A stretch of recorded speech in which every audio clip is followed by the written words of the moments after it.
Renewal by Andersen of Central Pennsylvania sponsors this podcast, and it's having a promotion right now that's so good, it's scary. Buy one window or door and get another window or door at 40% off. Ooh, plus another $250 off your whole project. That's at no money down, no payments, and no interest for a whole year. Check out renewalbyandersen.com to learn more.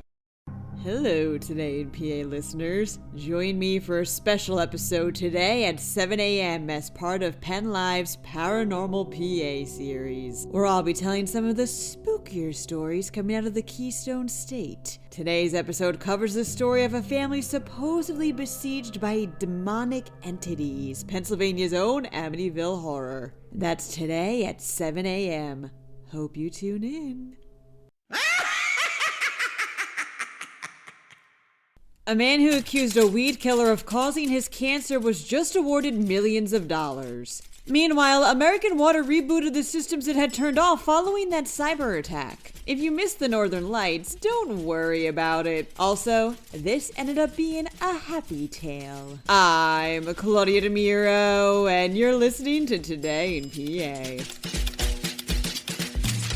A Montgomery County man who accused the weed killer Roundup of giving him cancer was awarded $78 million by a state court jury in Philadelphia on Thursday, reports Fox 29. $75 million in punitive damages and $3 million in compensatory damages. According to Reuters, William Mellison believes he developed his non-Hodgkin's lymphoma after years of using Roundup because the product, up until last year, contained a chemical called glyphosate as an active ingredient. And this isn't the first time such a lawsuit was brought against Roundup maker Bayer either, although the company has won 14 out of the 20 total in the past.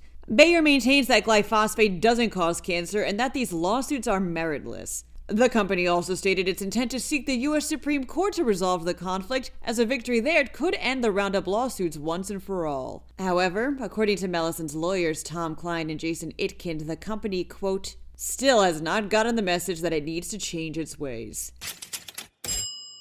American Water has rebooted the systems it had shut off during that recent cyber attack, reports the Reading Eagle. This podcast covered that security incident, which involved the utility, the largest regulated water and wastewater utility in the country, by the way, discovering unauthorized activity in its computer networks and systems. American Water stated it immediately took the appropriate steps to protect consumer data by disconnecting and deactivating certain systems. After these systems were deemed secure once more, they were reactivated. That means the customer portal, My Water, is now up and running again, and that standard billing processes are back as well. The investigation into the scope of the attack is still ongoing as of the recording of this episode.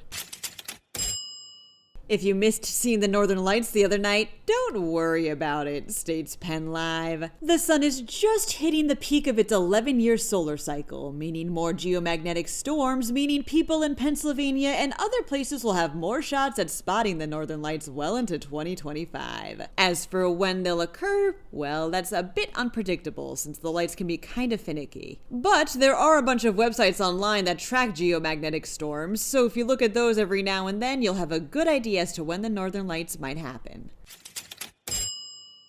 Sergeant David Ramos of the Temple Police Department in Philadelphia was at work at the university when he got the call that a little scruffy dog was seen roaming around the hallways of the College of Engineering building, says Fox 29. Ramos took the dog to a shelter to see if he belonged to anyone, but he wasn't microchipped, it turned out, and no one claimed him after 2 days, which Ramos was, admittedly, thrilled about since he couldn't stop thinking about the little Maltese Shih Tzu and felt like he had an instant connection with him. That connection is now official, as Ramos formally adopted the pooch and brought him home to his wife and kids and their other dog Mowgli. The Lone Ranger even got a new name, Philly. How he got into the building is still a mystery.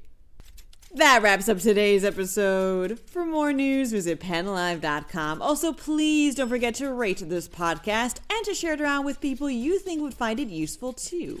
Thanks in advance, and of course, thanks for listening. I'm Claudia Dimuro, and I'll be back tomorrow with some more Today in PA.